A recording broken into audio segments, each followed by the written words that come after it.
warahmatullahi wabarakatuh. Alhamdulillahi rabbil alamin. Wabihi nasta'inu ala umurid dunya waddin. Ashhadu an la ilaha illallah wa ashhadu anna Muhammadan abduhu wa rasuluh. Allahumma salli ala Sayyidina Muhammad wa ala alihi wa sahbihi ajma'in. Amma ba'd. Faqad qala Allah subhanahu wa ta'ala fi kitabil karim wa huwa asdaqul qailin. A'udzu billahi minasyaitonir rajim. Bismillahirrahmanirrahim. Ya ayyuhalladzina amanu taqullaha haqqa tuqatih wa la tamutunna illa wa antum muslimun. Wahai orang-orang yang beriman, bertakwalah kalian kepada Allah dengan sebenar-benarnya takwa, dan janganlah kamu mati kecuali dalam keadaan beragama Islam. Ini ayat tiap Jumat dibacakan. Tidak sah khutbah Jumat kalau tidak dibaca. Jangan sekali-kali kamu mati kecuali dalam keadaan beragama Islam. Berarti banyak orang Islam matinya tidak dalam keadaan Islam. Wa qala aidan, bismillahirrahmanirrahim.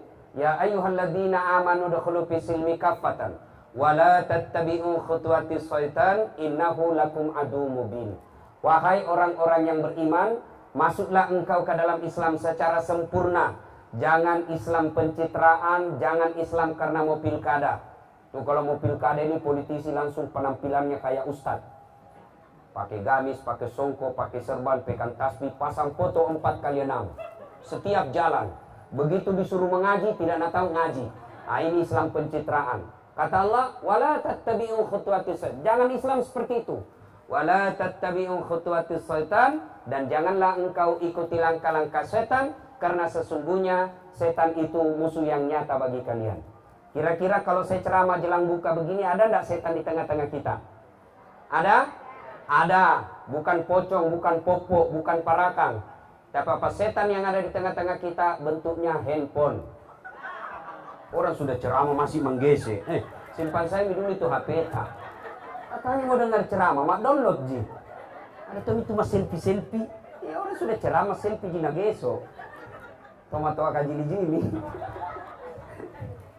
Wa qala idzan, bismillahirrahmanirrahim.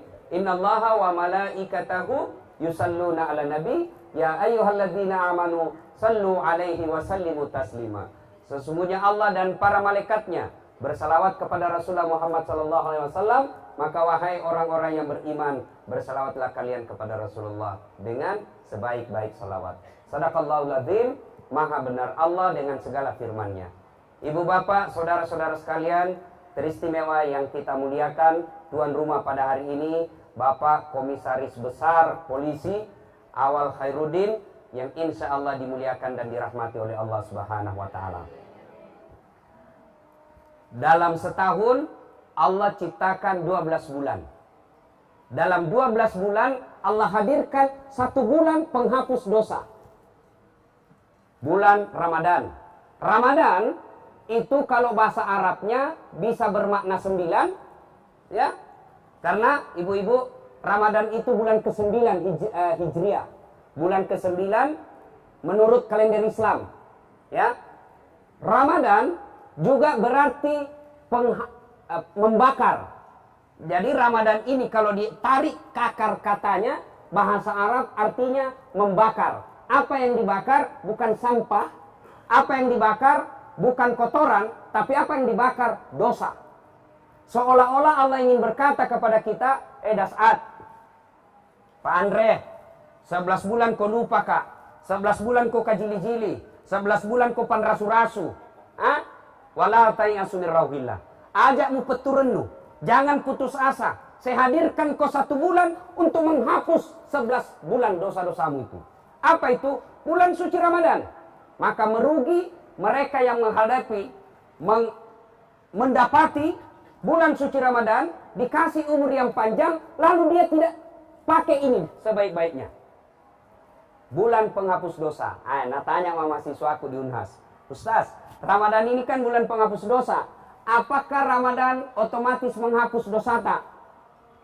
Apakah semua orang Islam, Pak Botoro, Pak Kepala Talang, Pak Nipu, Pak Selingkuh, apakah otomatis masuk Ramadan langsung hapus dosa? Oh tidak. Kalau begitu enak sekali. Harus ada syaratnya. Kalau mau diampuni Allah di bulan suci Ramadan ini, ada syaratnya. 1, syaratnya menyesal. Sesali dulu itu. Jangan bilang, anu deh, pi mak masjid. Kenapa? Tua mak juga. Puas mak dengan dosa-dosa. Enggak boleh orang bilang puas mak. Tapi apa? Menyesal. Yang kedua, akui. Salah mentongkat teh. Salah, kok akui.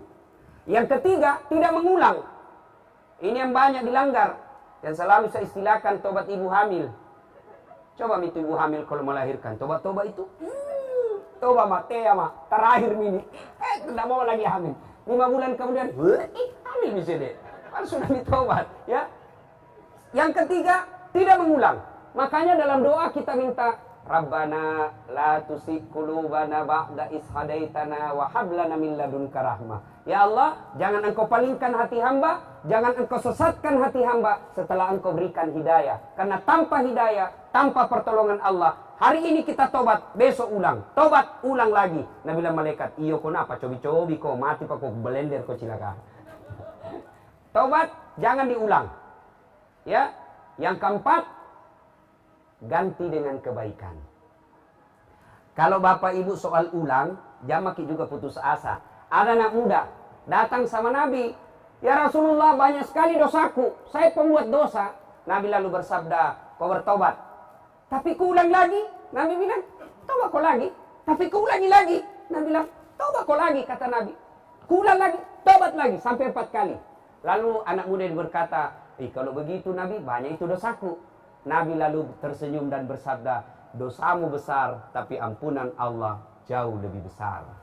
Wala ta'asu min rauhillah. Jangan putus asa. Bahkan dalam hadits qudsi Allah jelaskan, andai saja ini hambaku datang membawa dosa penuh langit dan bumi, jangan kau putus asa. Ampunanku jauh lebih besar daripada dosamu. Berapa tong itu dosamu? Nah sekarang, setelah kita menyesal, mengakui, tidak mengulang, lalu ganti dengan kebaikan. Ini yang keempat. Ganti dengan kebaikan. Ibu bapak perlu sadar, ibu bapak perlu tahu, orang masuk surga itu bukan karena tidak ada dosa. Saya ulang, orang masuk surga itu bukan karena tidak ada dosa. Karena kalau orang yang masuk surga orang tidak punya dosa, maka tidak ada orang bisa masuk surga. Hanya Nabi Muhammad saja manusia tidak punya dosa. Jangankan kita manusia akhir zaman, kita polisi, kita ibu-ibu rumah tangga, mahasiswa, politisi, peluang berdosa banyak. Dulu saja tidak ada peluang dosa tapi masih berdosa. Sekarang televisi hampir semua dosa nak kasih lihat ki. Handphone sangingan cerita salah. Orang mau jadi anggota DPR kita yang ribut. Orang menjadi gubernur kita baku maki-maki indongo. Nak kasih kok gajinya. Siapa kual calonmu? Tenang aku saja. Jangan aku baku pasimbung. Sudahlah. Itu semua peluang dosa banyak. Nabi Adam pernah berdosa, makan buah khuldi. Nabi Yunus pernah berdosa, sangka buruk kepada Allah. Nabi Nuh gagal didik anaknya. Nabi Lut sengsara istrinya. Itu Nabi, apalagi kita manusia zaman, pasti banyak dosa. Jadi tapi ketika ditimbang-timbang, ternyata lebih banyak maksiatnya daripada amalnya, masuk neraka. Tapi untungnya kalau Islam masuk nerakanya sebentar ji. Transit ji saja nanti masuk surga. Kalau kafir abadi dalam neraka tidak bakal masuk surga. Nah cuma kalau kita orang Islam banyak dosa tak masukin dulu neraka. Dicuci dulu. Bagaimana model cucinya? Tergantung kotoran. Saya bajuku itu dulu di kampung. Kalau yang saya pakai dari sawah susah hilang kotorannya. Mamaku nak kalantang. Tahu? Pak Kapoltabes pasti tahu ini kata kalantang. Direndam dulu air panas 1 malam. Besok baru dicuci, disikat, dibanting, diinjak-injak, diperas, baru dibanting lagi, malam diembungkan 1 malam, besok baru dicuci ulang, baru bersih, dikelantang namanya. Tapi kalau baju gamisku yang saya pakai ceramah ndak kotor paring keringat, rendam saja rinso, jangan campuri dengan backlin karena gosip itu ndak mencuci ki. Rendam, kipas-kipas sedikit, jemur, selesai. Demikian juga kalau banyak dosa tak masuk ke surga, tapi dicucikin dulu di neraka. Bagaimana cucinya? Dikelantangki dulu, tampelin, papak, disikat, bolak-balik matanya, biru misalnya, baru masuk surga. Nah, sekarang agar amal-amal kita lebih berat, nah dalam rangkaian cuci dosa, syarat yang keempat adalah mengganti dengan kebaikan. Kebaikan apa? Sederhana saja, waktu yang ringkas. Yang sederhana saja, tidak perlu ongkos. Apa? 1, setiap saat ada wudhu. Mau pergi main tenis, duduk dulu. Mau pergi rahasia, wuduk dulu. Ibu-ibu mau pergi gosip, wuduk dulu. Insyaallah beda gosipnya orang ada wuduk dengan tidak. Lalu ada orang bilang, Ustaz, kalau selalu wuduk, apa hadiah dari Allah? Ya kon kale jenneta, 24 jam, hampir selalu ada wuduknya. Apa hadiah dari Allah? Innallaha yuhibbut tawabina wa yuhibbul mutattakhirin. Dicintai oleh Allah. Kalau nak cinta maki Allah Ustaz, kenapa mi? Kalau Allah cinta sama kita, apa kita minta dikasih? Ya Allah berikan saya kekayaan, Allah kasih. Ya Allah berikan kesehatan, Allah kabulkan. Kenapa? Sudah dicinta. Contoh kalau ada orang jatuh cinta. Ada anak muda lagi jatuh cinta sama cewek baru pacarnya matre, mata duit yang ini cewek. Nah bilang sama cowoknya, Kak, betul kau sayang Kak? Tuh je enggak? Betul kan dalam kalau tidak. Kalau kau sayang enggak balik belikan enggak pulsa yang 200 pakai data. Nggak ada wajah nih cowok, pergi pinjam dulu amu bos, daripada nak putuskan nggak cintaku, kubayar kau 300 bulan depan. Terpaksa apa? Karena dia cinta. Kalau Allah sama cinta sama ibu bapak, apa ibu bapak minta pasti dikasih. Bah, ada mahasiswa aku tanya, Ustaz, saya selalu mau wudhu. Kenapa saya minta tidak dikasih? Jangan sangka buruk. Kalau apa yang kita minta tidak dikasih Allah, percaya apa yang kita minta tidak baik. Ya Allah, mudah-mudahan saya jadi bintang tahun ini. Kok tidak? Allah tahu kalau jadi bintang susah hidup tak. Ya Allah, mudah-mudahan saya bisa beli mobil tahun ini. Kok tidak bisa? Allah tahu kalau ada mobil tak guna pakai suami tak selingkuh. Mau ki? Ada mobil tapi kawin lain suami tak? Pasti tidak mau. Saya contoh, selalu saya contohkan ini Pak. Tamat SMA saya daftar Rakabri. Begitu tes fisik Jalan Garuda depan kantor Pertamina tidak lulus. Kenapa? Ceper. Tidak cukup tinggi waktu itu. Saya berdoa dan protes kepada Allah. Ya Allah, kenapa kau lahirkan saya dalam keadaan pendek? Kau tidak rugi jadi tuan, kau tambah 1 senti. Temanku lulus. Polisi. Sekarang dia sudah 2 bunga-bunga di Sulbar. Saya pakai baret merah. Ketemu saya pakai baret putih. Tapi alhamdulillah dengan baret putih yang saya pakai, mulai baret merah sampai baret hitam, ku cara main ngasing kok. Apa itu? Si mau kok. Allah kasih yang terbaik. Jangan pernah sangka buruk. Berdoa, lakukan perintah Allah, jangan mesum, jangan maksiat. Lakukan, serahkan sama Allah. Apa yang nak kasih ke Tuhan, itu yang terbaik. Begitu juga calon wali kota, calon gubernur. Habis uang Ustaz sosialisasi, anggap sejerkah, tidak ikhlas. Berdoa ki, mudah-mudahan Allah tetap terima. Nah, 1, selalu ada wudhu. Orang yang ada wudhunya, apa dia minta dikasih. Yang kedua, orang yang selalu ada wudhunya terpelihara dari dosa. Kok bisa? Coba, ibu bapak, suami istri, sudah ki wudhu. Tiba-tiba datang suami tak mau sentuh ki, apa langsung bilang, ih aja, ada jenik, kujang. Padahal istri tak itu, apalagi orang lain. Sama saya dari dulu, kalau mau kapi kuliah, waktu saya kuliah ada wudukku, mau kan PT, tidak mau kak, jangan bide, nanti rusak wudukku, banyak cewek di atas. Terpaksa naik, kamu ke ujian, oke, cewek di sini, saya di sini.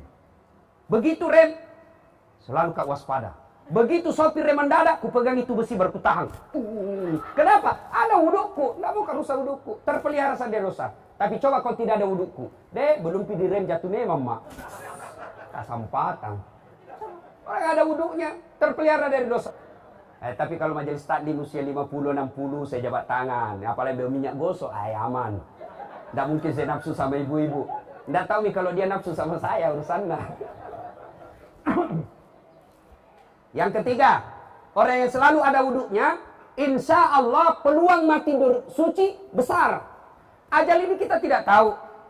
Mungkin Pak Awal lagi tugas menghadapi terorisme, tiba-tiba ajal menjemput, peluru datang nyasar, kena. Kalau kita dalam keadaan suci, alhamdulillah kita dalam keadaan bersih, suci, menghadap kepada Allah. Tiba-tiba kita pergi rahasia, di jalan tiba-tiba ada tabrakan mobil, tidak tahunya itu mobil nyerempet ke mobil kita, mati dalam keadaan suci, alhamdulillah. Maka selalu ada wudhu. InsyaAllah, kemana-mana selalu ada wudhu. Yang keempat, keutamaan orang yang selalu ada wudhunya, setelah dicintai oleh Allah, peluang mati dalam keadaan Islam. Dan yang berikutnya, ketika orang selalu ada wudhunya, simahum fi wujuhihim min asari sujud. Di muka mereka nanti di akhirat bercahaya wajahnya. Hitam jidat. Soal hitam jidat gampang dibikin. Kasih balsam, minyak gosok, sujud karpet baru 2 menit setiap sujud, 1 minggu hitam jidat. Tapi bukan itu yang dimaksud. Adalah diaplikasikan kehidupan sehari-hari, lalu di akhirat nanti bercahaya mukanya, mengeluarkan seperti cahaya lampu. Ini yang pertama. Untuk mengisi amal kita Ramadan, selama Ramadan ini latihan kita selalu ada wudhu. Ini yang pertama. Yang kedua, oleh-oleh kita untuk memperbanyak amal, maka Bapak Ibu sekalian, tiada hari tanpa sholat taubat. Ramadan ini memperbanyak sholat taubat. Bagaimana caranya? Sama sholat sunnah biasa. Kalau duha pagi, kalau taubat sunnahnya selesai sholat maghrib sampai sholat isya, menunggu isya. Dulu TVRI zaman saya kecil, TVRI RRI bagus sekali. Jelang buka apa yang disampaikan? Istighfar. Nashhadu Allah ilaha illallah wa nastaghfirullah. Memang itu saat paling bagus istighfar. Kenapa? Sedekat-dekat hamba adalah ketika menjelang buka puasa. Tapi karena semuanya masuk unsur politik, hilang itu. Mau buka, saya ini, pon ini. Kenapa kalau kau anu. Sibuk, nah mau diurus semua. Saya ini, tampil tomo saya bikin iklan. Saya Dasat Lati, bukan siapa-siapanya Yusuf Kalla. Mencoba selamat hari raya. Mesti diperbanyak itu. Mesti diperbanyak. Astagfirullah. Ya, istighfar. Lalu salat sunat taubat. Bagaimana caranya? Sama salat sunat taubat biasa, salat yang lain. Bagaimana niatnya? Ini yang selalu orang bertanyakan. Ustaz, apa niatnya? Niat itu tidak harus diucapkan. Niat itu bahasa hati. Begitu wudhu ki ada dalam hati tak mau ke salat taubat, itulah niat. Kalau mau diucapkan tidak apa-apa. Bahasa Arabnya, misalnya sebentar mau ke salat taubat ya, nunggu isya. Atau besok mulai kita amalkan. Selesai kita buka ke masjid, nunggu taraweh, nunggu salat isya, kita salat taubat. 2 rakaat salam, 2 rakaat salam, 2 rakaat salam. Sholli sunatal taubat. Ini niatnya kalau bahasa Arabnya. Sholli sunatal taubat raka'ataini lillahi ta'ala. Saya niat salat sunnah taubat 2 rakaat. Sunnah hukumnya bagi saya lillahi ta'ala. Allahu Akbar. Tidak hafal itu, ambil jalan pintas. Bagaimana caranya? Berdiri tegak menghadap kiblat baru bilang maki begini. Tuhan, sampai sunnah taubat kayak ini nah. Allahu Akbar. Sudah mi? 2 rakaat berikutnya ulang lagi. Tuhan, masih seperti yang tadi. Allah. Ya enggak tahu, serius kayak dulu. Daripada ditunggu dihafal bahasa Arab, enggak dihafal, enggak sembahyang maki. Ada anak muda masuk mesti Allah, ulang lagi, Allah, ulang lagi Allah. Langsung duduk. Kenapa tidak jadi sholat? Kulupa sallina Ustaz. Tidak harus diucapkan. 2 rakaat salam, 2 rakaat salam. Kapan tobatnya? Sujud terakhir. Sujud terakhir. Doalah di situ. Doa itu bukan menghafal. Doa itu bukan membaca buku. Doa itu bahasa Bugisnya mapaletu. Bahasa gaulnya curhat. Curhat maki ketika sujud terakhir. Sampaikan dosa dan kesalahan kita. Contoh, anggaplah ini dalam hati, anggaplah. Karena harus dalam hati. Dan tidak bisa juga saya jelaskan dalam hati, nanti tidak mengerti. Anggap saja dalam hati. Sujud maki itu terakhir. Bila maki, ya Allah, ampuni saya. Tadi saya dihilap di kantor. Saya pegang tangannya sekretarisku, nah pegang nggak juga. Akhirnya aku pegang-pegang maki Tuhan. Ampuni saya Allah. Yang lebih penting dari itu ya Allah, berikan saya kemampuan untuk tidak mengulangnya. Nah, ibu bapak, saudara-saudara sekalian. Mulai sekarang, tiada hari tanpa wudhu. Yang kedua, tiada hari tanpa sholat sunat taubat. Yang ketiga, tiada hari tanpa berpakaian islami. Coba kita amalkan ini. Alhamdulillah sekarang saya senang sekali lihat ibu-ibu. Kalau ada 10 ibu-ibu, paling 1 yang tidak pakai jilbab. Alhamdulillah ini sudah mentradisi ini jilbab. Hampir tidak ada lagi ibu-ibu saya lihat tidak pakai jilbab. Semua sudah pakai jilbab. Cuma ditambah lagi, jangan sekedar pakai jilbab. Syarat yang kedua, tidak mempertontonkan lekuk-lekuk tubuh. Ada orang pakai jilbab tapi kelihatan lekuk-lekuknya. Baik, kalau anak cewek ini sudah gemuk, betalakna, besar lagi, jangan kayak bebek, masya Allah. Sebenarnya tidak bercermin ini orang. Kami kuliah burasa. Tahu ke burasa? Nah itu burasa kalau kita makan dibuka kulitnya masih ada lekuk-lekuknya. Nah, syarat kedua berpakaian itu selain menutup aurat, tidak mempertontonkan lekuk-lekuk tubuh. Dan yang ketiga syarat pakaian, yaitu pantas. Orang Bugis bilang Siti Naja, kalau saya istri polisi, pantas tidak saya berpakaian begini. Kalau saya majelis taklim, pantas tidak berpakaian begini. Kalau saya tokoh masyarakat suamiku, tokoh politik suamiku, pantas tidak saya berpakaian begini. Tanya kepantasannya. Dan yang keempat syarat pakaian indah. Nah ibu bapak saudara-saudara sekalian, yang keempat untuk mengisi amal-amal kita. Saya ulang lagi ya, wudhu, kemudian salat taubat, berpakaian yang islami. Yang keempat tiada taubat. Yang keempat ialah tiada hari tanpa sedekah. Sedekah. Bapak Ibu, ini rumah tak bagusnya. Mobil tak bagus. Tabungan tak pasti banyak. Tapi begitu mati Ki, ini semua tidak ada gunanya. Apalagi ibu-ibu banyak sedekah, ya. Suami tak, kalau dia sedekah sembunyi-sembunyi, ibu tidak dapat. Kadang itu ibu sekir sekali. Begitu mau sedekah suaminya didapat di kantong. Apa ini? Dia bilang, uang mau dikasih masuk masjid, membangun orang yang sok kaya ini. Tengok kok, sini tuh balikan cincin. Suaminya masuk surga, istrinya di blender. Ya ada itu, ada bapak-bapak. Pak, uang apa ini dibawa bantal, bawa kasur. Nah bilang uang sial. Maksudnya, dede batin aku sembunyi udah apa Ji? Kaki. Bapak Ibu, buka Quran. Buka Quran. Buka Quran. Ketika kita meninggal dan di hadapan malaikat, hari kebangkitan namanya, digosok mata. Lalu kita berkata, malaikat hari apa ini? Malaikat berkata, inilah hari kebangkitan yang pernah Allah jelaskan kepadamu, tapi kau tidak percaya. Mati ngasih mah. Lalu apa kata jenazah? Ya Allah, kalau ini hari Fatimah, kasih kembali saya ke dunia. Paling suka kasih kolino, namun nampak. Kembalikan saya ke dunia meskipun sekejap. Untuk apa? Bukan untuk sholat, bukan untuk haji, tapi apa? Untuk sedekah.